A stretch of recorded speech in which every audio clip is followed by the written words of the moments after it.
시입니다. 다윗은 시편을 통해서 자기를 대적하는 모든 원수를 하나님이 물리쳐 주심으로 마침내 나는 승리하게 될 것이다, 이렇게 바라보고 하나님을 찬양하는 노래를 부르는 겁니다. 그런데 놀라운 사실은요, 이 시편 108편을 자세히 들여다보게 되면 다윗은 이미 자기가 오래전에 지어놓은 시편 2편이 있어요. 거기에서 일부분씩 가져다가 시편 108편을 만들었다고 하는 것을 발견하게 되는 것입니다. 이 시편의 전반부는요, 시편 57편에서 가져온 내용이고요, 후반부는요 시편 60편에서 가져온 내용입니다. 먼저 전반부인 시편 57편을 보게 되면 다윗이 사울 왕에게 쫓겨다니는 중에 자기와 함께한 사람들과 동굴 속에 숨었지요. 이때 사울 왕은 백성들이 그 밀보한 정보를 입수해 가지고 군대를 동원해서 다윗이 숨어있는 동굴 지역 하나씩 동굴들을 뒤져오는 것입니다. 이제 다윗은 그 동굴 안에서 자기와 함께한 사람들과 함께 꼼짝없이 죽을 수밖에 없었어요. 어디 다른 데로 피할 수도 없었습니다. 도간에 든 쥐꼬리 된 것입니다. 그러니 얼마나 탄식이 나오겠어요? 얼마나 비탄스러운 일입니까? 다윗은 그때 거기에서 뭐 했어요? 하나님께 비탄의 노래를 부르는 겁니다. 하나님이여, 내게 은혜를 베풀어 주세요. 내게 은혜를 베푸소서. 내 영혼이 주께로 피하되 주의 날개 그늘 아래에서 피하리이다. 하나님이여, 내 마음이 확정되어 싸우니 내가 노래하고 내가 찬송하리이다. 내 영광 아낄지어다. 내가 새벽을 깨우리로다. 지금 이 내용이 시편 108편 전반부에 나오는 내용인 것입니다. 그러니 시편 108편 후반부에는 시 60편에서 가져온 내용이에요. 하나님의 그의 거룩하심으로 말씀하시되 내가 뛰놀리라. 내가 세겜을 나누며 숫꽃 골짜기를 측량하리라. 길르앗이 내 것이요 므낫세도 내 것이며 에브라임은 내 머리에 두고요 유다는 나의 규이며 모압은 나의 목욕통이라. 에돔에는 나의 신발을 던지리라. 블레셋아, 나로 말미암아 외치리라 하셨도다. 이 시편 60편은요 다윗이 전쟁에서 패했을 때 지은 시예요. 전쟁에서 패전했을 때 얼마나 마음이 절망스럽고 탄식이 나오겠어요. 많은 군사들이 적의 창에 찔리고 칼에 상해서 죽임을 당했습니다. 자기는 간신히 도망해서 목숨 거뒀지만 몸은 지쳤지요. 마음은 황폐해졌습니다. 적과 대항할 힘이 털끝만큼도 남아있지 않아 탄식만 저절로 나옵니다. 한숨이 땅속까지 깊이 파고드는 절망적인 상황을 만났어요. 그렇기 때문에 이 시편 60편은 비탄시로 불리우게 되는 것입니다. 그런데 놀라운 것은요, 다윗이 두 개의 비탄시, 시편 57편, 시편 60편 두 개의 비탄시를 시편 108편으로 만들어내는데, 이 시편 108편은 비탄시가 아니라 하나님께 감사하고 찬송을 드리는 찬양시로 만들었다고 하는 사실. 그렇기 때문에 이 시편 108편이 더욱 소중한 겁니다. 도저히 찬양할 수 없는 자리에서 터져나온 찬양의 시편이고, 간식의 자리에서 마침내 이루고야 말 승리를 확신하면서 기쁨으로 노래한 시이기 때문입니다. 우리 교우님들, 혹시 다윗처럼 지금 내가 처한 상황이 비탄스럽고 절망스럽습니까? 다윗은 곧 죽을 수밖에 없는 상황에 처했고, 또 전쟁에서 패전하여 그 상황은 너무나 비참했던 거예요. 우리도요, 이 세상 험한 세상 살다 보게 되면 다윗처럼 이와 같이 비탄스럽고 절망에 빠질 때도 우리도 있는 거예요. 사업의 실패로 인해서 혹은 믿었던 사람에게 배신당함으로 원치 않은 구질적인 질병이 나에게 찾아옴으로 인해서 우리는 절망과 비탄의 자리에 들어갈 수도 있는 겁니다. 그런데 문제는 그런 비탄의 자리에서 비탄스러운 마음 속에 잠겨 있으면 하나님의 도우심이 나타나지 않는다는 거예요. 그런 자리에서 전능하신 하나님, 사랑의 하나님을 바라볼 수 있어야 되는 겁니다. 하나님께서 나를 사랑하고 계시다고 하는 것을 기억해내고 용기를 갖는 것이 중요한 것입니다. 하나님이 우리를 사랑하시되 독생자 예수님을 아낌없이 내어주면서까지 우리 사랑해 하셨잖아요. 로마서 8장 32절에 자기 아들을 아끼지 아니하시고 우리 모든 사람을 위하여 내어주시니가 어찌 그 아들과 함께 모든 것을 우리에게 선물로 주지 아니하시겠느뇨. 그랬어요. 독생자까지, 이 세상에서 가장 귀중한 독생자를 우리에게 주셨는데 나머지 것들 안 주시겠느냐, 그 말이죠. 그래서 여러분, 우리가 하나님께 나를 도와주세요, 나를 건져주세요 부르짖어 간구할 때 하나님은 그거 구경만 하고 계시겠어요? 오른팔을 내밀어 내 힘으로 해결할 수 없는 그 모든 문제를 하나님의 능력의 오른손으로 해결해 주시고 우리를 수렁에서 이끌어내사 든든한 반석 위에 세워주시고 우리의 모든 원수 마귀의 세력을 물리쳐 주시고야 마는 것입니다. 이런 믿음을 하나님 앞에 소유할 수 있어야 되는 것입니다. 그래서 내가 지금 처해 있는 그 모든 절망과 그 비탄을 다 후를 털어버리고 먼지를 털듯이 털어버리고 나를 도와주실 하나님을 바라보고 일어서야 되는 것입니다. 하나님 역사하시면 내가 처한 환경 변화시켜 주실 수 있습니다. 전세를 능히 역전시키실 수 있습니다. 나의 이 슬픔을 변하여 기쁨이 되게 하실 수 있습니다. 이러한 믿음을 가지고 비탄의 자리에서 일어서야 되는 거예요. 바로 그럴 때 중요한 게 뭡니까? 마음을 정하는 것입니다. 마음을 내가 어떻게 정하느냐, 그것이 관건이에요. 조건이 문제가 안 됩니다. 지금 나에게 주어진 상황이 조건 아프고 그게 문제되는 게 아니에요. 나를 죽이려고 하고 나를 대적하는 세력이 많다 적다, 그게 문제가 아니에요. 중요한 것은 내가 지금 어떤 마음을 정하느냐, 어떻게 마음을 먹느냐, 이게 중요한 것입니다.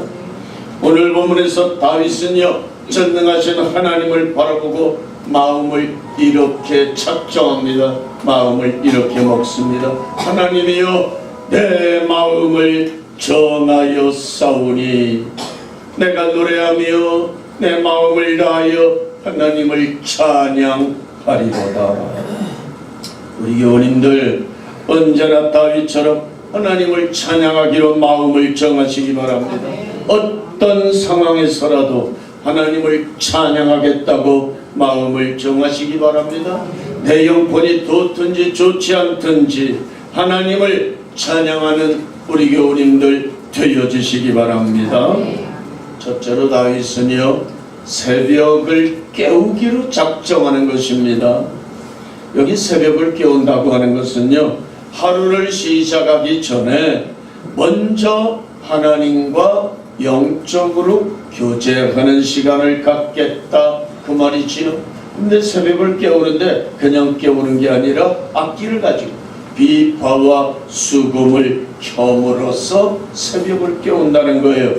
그래서 이 새벽에 하나님께 비파와 수금으로 찬양하며 하나님께 기도하고 영적인 교제를 갖고 하루의 일과를 시작하는 걸 말합니다.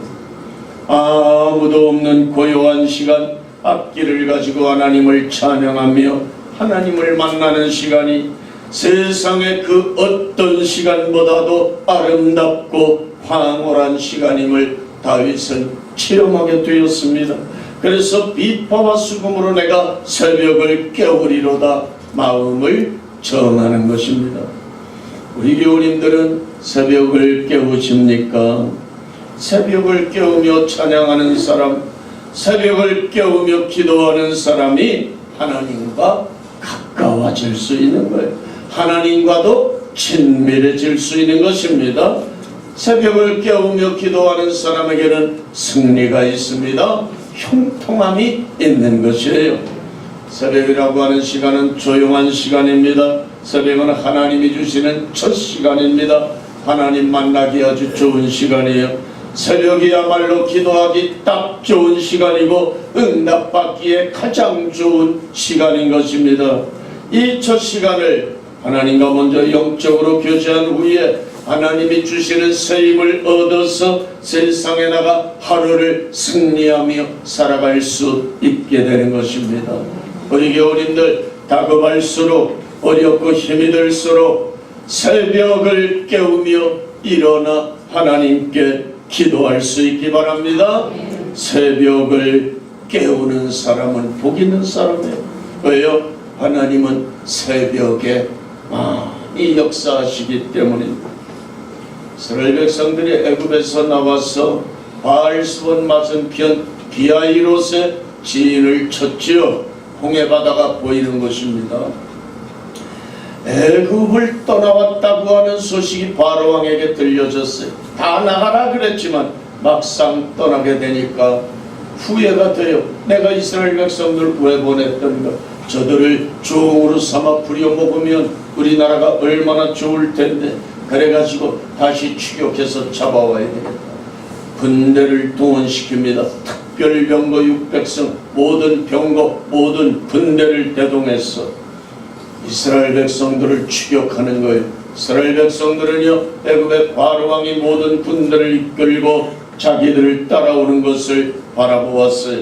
그때에 거기에서 하나님을 원망하며 모세를 원망하게 되는 것입니다. 다 내용 말씀드릴 수 없고요. 하나님이 모세에게 이제 확신을 주셔서 모세가 말합니다. 이스라엘 백성들아, 너희는 두려워하지 말고 서서 오늘날 여호와께서 너희를 위하여 행하시는 구원을 보라. 너희는 아무것도 하지 않아도 된다. 그냥 하나님이 역사하시는 거 구경이나 해라. 그래서 하나님이 모세에게 말씀하셔요. 내 손의 지팡이를 홍해바다를 향하여 내밀어라. 내밀 때에 하나님께서 광야에서 메뚜기를 쓸어보냈던 그 동풍으로 홍해바닷가에 불게 하셨어요. 밤새도록 이 동풍이 불어대니까 홍해바다가 쫙 갈라지고요. 그리고 물벽이 높이 높이 세워지게 되었습니다. 그 길은요, 고속도로가 되어버리고 질퍽거리는 땅이 아니라 먼지가 나는 바싹 마른 땅이 되어져 버린 것입니다. 그래서 이스라엘 백성들은요, 그 길을 건너게 되어지는 거예요. 이스라엘 백성들은 그 길을 걸으면서 너무나 꿈 같았을 것입니다. 바다를 육지거 건너면서 저들은 이게 꿈이 아닌가 아마 서로의 얼굴을 쳐다보며 확인했을 거예요. 이스라엘 백성들이 건너가고 있는데 애굽의 사람들이 뒤쫓아 바다 가운데로 들어왔어요. 이때 앞에서 인도하던 하나님의 구름 기둥 불 기둥이 말이죠, 뒤로 향해서 애굽 군대 앞에 딱 서게 되니까 달려오던 애굽의 병거들이 기겁을 해서 갑자기 서는 바람에 뒤에서 달려오던 것들은 부딪히고 넘어지고 그냥 일대 아수라장이 되어져 버리고 말았어요. 그러는 사이에 이스라엘 백성들을 홍해바다 건너편까지 당도하게 되었어요. 하나님이 말씀하십니다. 모세야, 다시 내 손을 내밀어라. 손을 내밀었어요. 그리할 때에 물벽이 높이 높이 세웠던 물벽이 하나로 합쳐지면서 물이 회복되어졌고 전처럼 바다가 흐르게 되어질 때에 여러분, 애굽의 그 홍해 바닷가에 따라왔던 군인들, 군대들, 마병들 한 명도 살아남지 못하고 모조리 물속에서 수장당해 버렸던 겁니다. 당신의 백성들은 털끝만큼도 해함을 받지 않고 따라오던 애굽의 군대가 모두 다 죽었어요. 하나님의 크고 놀라운 구원의 역사가 일어났어요. 이게 바로 새벽에 일어났다고 말해요. 새벽. 우리 예수님이 오병이어의 기적을 행하신 후에 예수님은 내가 기도해야 되겠다 산으로 기도하러 올라가시고 나머지 제자들은 배를 태워 너희들은 이 갈릴리 바다를 건너가 보라. 예수님이 한참 기도하십니다. 밤이 1경, 2경, 3경, 4경에 되어졌어요. 4경이라고 하는 건 새벽 3시에서 새벽 6시까지를 말합니다. 예수님이 기도하시다 보니까 제자들이 물결로 인해서 너무너무나 고통을 당하고 있는 거예요. 제자들은요 정신이 없어요. 산더미 같은 파도가 몰려오는데 조그만 이 나룻배 옥선 가지고 어떻게 큰 풍랑을 이길 수 있겠습니까? 근데 이들은 다행히 어부 출신인지라 그 파도를 참 요리조리 피하면서 넘기고 있는, 한 사람은 키를 잡지요. 나머지 제자들은요 물을 퍼내지요. 한 번 파도가 칠 때마다 배 안에 물이 확 들어오는데 그냥 놔두면 가라앉아 버려. 정신이 없는 거예요. 정신이 없어요. 이렇게 고난을 당할 때 우리 주님께서 기도하시다 말고 이 바다를, 이 갈릴리 큰 호수를 걸어서 오시지 않습니까? 이때 베드로는요 예수님을 발견하고 물 위로 걸어가는 기적을 체험합니다. 여러분, 그리고 예수님이 배 안에 타시자마자 배는 안전하게 되었어요. 산더미 같은 파도는 잔잔해졌습니다. 바람도 온데간데 없이 사라졌어요. 이 놀라운 구원의 사건, 이 문제를 해결해 주시는 사건, 이것도 역시 새벽에 일어난 사건인 것입니다. 이와 같이 새벽은 우리 하나님이 역사하시는 시간이에요. 주님이 베푸시는 기적을 체험할 수 있는 시간입니다. 새벽은 귀중한 시간이에요. 우리 교우님들 다윗처럼 새벽을 깨우시기 바랍니다. 새벽을 깨우기로 작정하시기를 바랍니다. 두 번째로는요, 우리는 뭘 작정해야 됩니까? 마음에 하나님을 감사하고 찬양하기를 작정해야 돼요. 3절 말씀 보면 여호와여 내가 만민 중에서 주께 감사하고 열방 중에서 주를 찬양하오리니 그랬어요. 다윗은 새벽에 깨기만 하면 먼저 하나님께 감사드리고 비파와 수금으로 주님을 찬양했던 것입니다. 하루의 일과를 감사와 찬양 그리고 기도와 찬양으로 시작하는 것이 얼마나 아름답습니까? 밤새도록 컴퓨터 앞에 앉아서 컴퓨터를 하고 오락을 하고 컴퓨터 세계 들어가서 새벽 3시, 4시까지 이렇게 하다가 밤 늦게까지 잠자는 사람과 새소리와 함께 잠에서 깨어서 일어나 세수하고 갈아입고 신선한 새벽 공기를 마시며 교회로 나와 감사하며 찬송하는 사람과 비교해 볼 때 누가 멋있는 사람이에요? 네? 누가 행복한 사람이겠습니까? 새벽마다 일어나서 저 도봉산 삼각산을 찾아가서 야호 야호 외쳐대는 사람, 하나님의 전에 나와서 주여 주여 외치는 사람과 누가 더 멋진 사람이겠습니까? 우리는 새벽마다 주님의 성호를 찬양하며 감사하고 찬송을 드려야 하는 줄로 믿습니다. 모세는요 광야 40년 이스라엘 백성들을 이끌었지만 가나안 땅에는 못 들어갔어요. 애굽에서 10가지 재앙을 내리고 홍해 바닷가를 가르고 40년 동안 만나와 메추라기로 이스라엘 백성들을 먹여 살렸던 모세가 한 가지 실수 때문에 가나안 땅에 못 들어가죠. 그렇지만 하나님은 모세에게 자비를 베푸셔서 모세여 너는 느보산에 올라가서 아브라함과 이삭과 야곱 그리고 이스라엘 백성들에게 약속한 저 가나안 땅을 내 눈으로 보도록 해라. 그 후에 내가 내 생명을 취하여 가리라. 그래서 모세가 느보산에 올라가서 가나안 땅을 바라보고 그리고 하나님의 부르심을 받게 되는 것입니다. 근데 어느 분이 말이지요, 이 모세가 이와 같이 가나안 땅을 보고 죽는 것을 바라보면서 하나의 유머를 만들어냈어요. 모세가 죽은 사인이 뭐냐? 심장마비라는 거예요. 심장마비. 왜 심장마비가 걸렸느냐? 하나님이 약속해 주신 가나안 땅을 볼 때 그 땅이 너무나 감격스럽고 아름답고 황홀해서 심장마비 걸린 게 아니라, 그랬으면 좋은데 그게 아니라는 거예요. 하나님이 주신 약속해 주신 그 땅을 바라보니까 전부 다 바위투성이고 돌멩이투성이고 거칠은 산지다 그 말이에요. 그래서 모세는 아니 어떻게 저게 하나님이 약속해 주신 땅일까? 그래 실망해서 쇼크되어져서 심장마비로 죽어 지어낸 이야기예요. 실제로 이스라엘 백성들이 기업으로 받은 가나안 땅만 보게 되면 그리 흠모할 땅이 아닙니다. 땅으로 치자면 어디가 더 좋아요? 우리나라 땅이 훨씬 더 좋고요. 그 근방에 애굽의 나일 삼각주나 그 근처에 메소포타미아 유역이, 거기는 티그리스 유프라데스 강이 있었어요. 그런 땅들이 훨씬 더 좋은 거예요.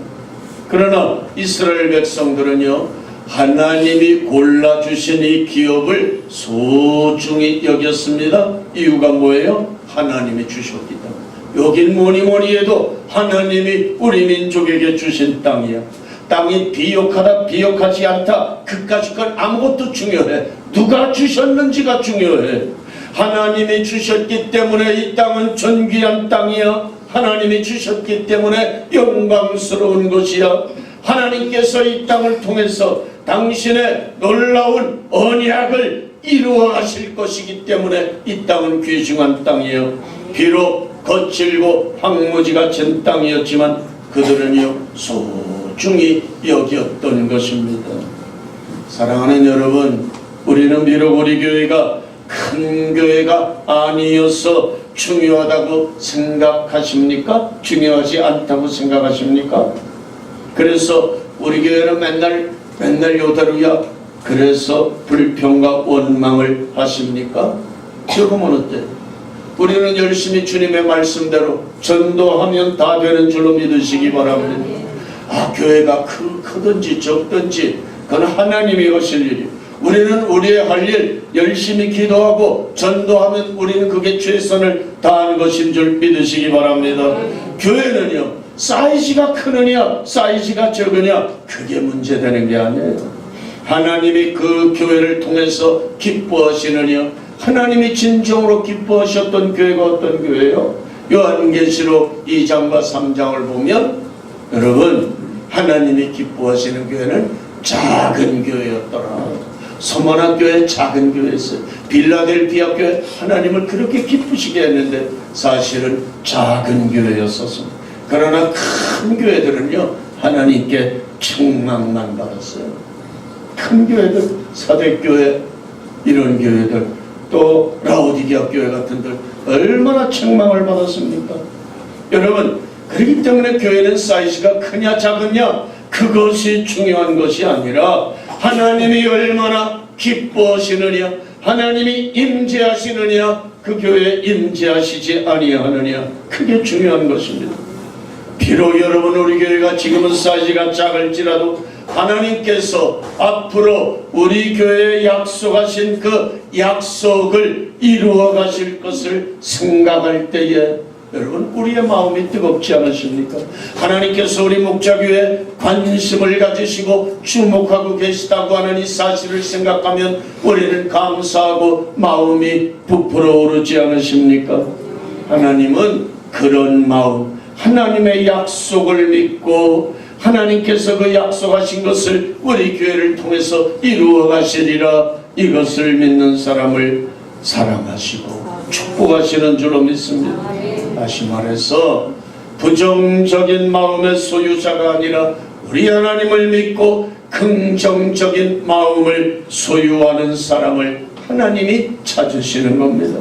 그러기에 우리는요, 내 마음이 중요한 거예요. 내 마음을 항상 살펴보아야 됩니다. 마귀는요, 끊임없이 우리의 마음에 부정적인 생각과 부정적인 사상을 집어넣으려고 합니다. 우리를 쓰러뜨리려고 별별 수단과 방법을 다 하는 거예요. 그래서 우리는 날마다 밥 먹듯이 날마다 우리는 행하는 게 있잖아요. 세수하듯이. 뭐 해야 됩니까? 우리의 마음을 돌보고 좋지 않은 것들은 씻어내고 끊어내야 되는 거예요. 왜 그렇습니까? 부정적인 마음이 있으면 감사가 사라져버리게 돼요. 찬양도 안 나오는 것입니다. 여러분, 부정적인 마음이 있으면 그 영을 죽이는 거예요. 부정적인 생각과 마음은 누가 넣어줘요? 마귀가 넣어주는 것입니다.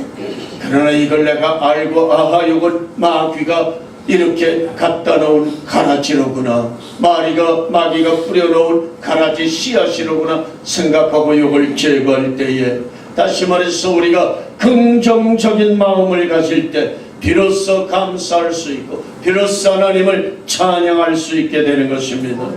여러분, 우리는 하루에 3,000마디 이상 말하는데 내가 말하는 이 언어 속에 부정적인 요소가 내포되지는 않았는지 내 자신을 살펴야 됩니다. 내가 믿음을 떠난 말을 행하지는 않았는지 내 자신을 돌아봐야 됩니다. 하나님께만 영광되는 말을 했는지 우리는 점검해야 됩니다. 나는 과연 하나님 보시기에, 그리고 사람들이 보기에 합당하고 거룩하고 깨끗한 행동을 하며 살았는지를 점검해야 되는 것입니다. 우리 교우님들, 하나님께 더 가까이 나아가기 원하십니까? 하나님이 내리시는 은총과 축복을 받기를 원하십니까? 우리의 마음가짐에 달려있는 거예요. 다윗은요, 내가 새벽을 깨우겠다 이렇게 작정을 했습니다. 나는 하나님께 감사하며 찬양을 하겠다. 내 마음이 확정되고 확정되었다 이렇게 고백하고 있어요. 사랑하는 우리 교우님들, 마음을 새롭게 정하시기 바랍니다. 마음을 어떻게 갖느냐에 따라서 나의 남은 여생이 갈려지게 되어져 있어요. 그래서 우리 교우님들, 마음을 새롭게 다짐함으로, 마음을 새롭게 먹음으로 다윗과 같이 새벽을 깨우겠습니다. 내가 찬양하고 감사하겠습니다. 어떤 환경에서든지 어떤 조건에서든지. 그리고 하나님, 내 상황이 비록 지금은 좋지 않다 할지라도 하나님이 나를 통하여 역사하실 놀라운 계획을 생각하며 나는 하나님께 감사합니다. 이와 같이 마음을 정하시기 바랍니다. 그래서 하나님께 쓰임받는 축복의 도구들 되어주시기를 예수님의 이름으로 축원을 드립니다.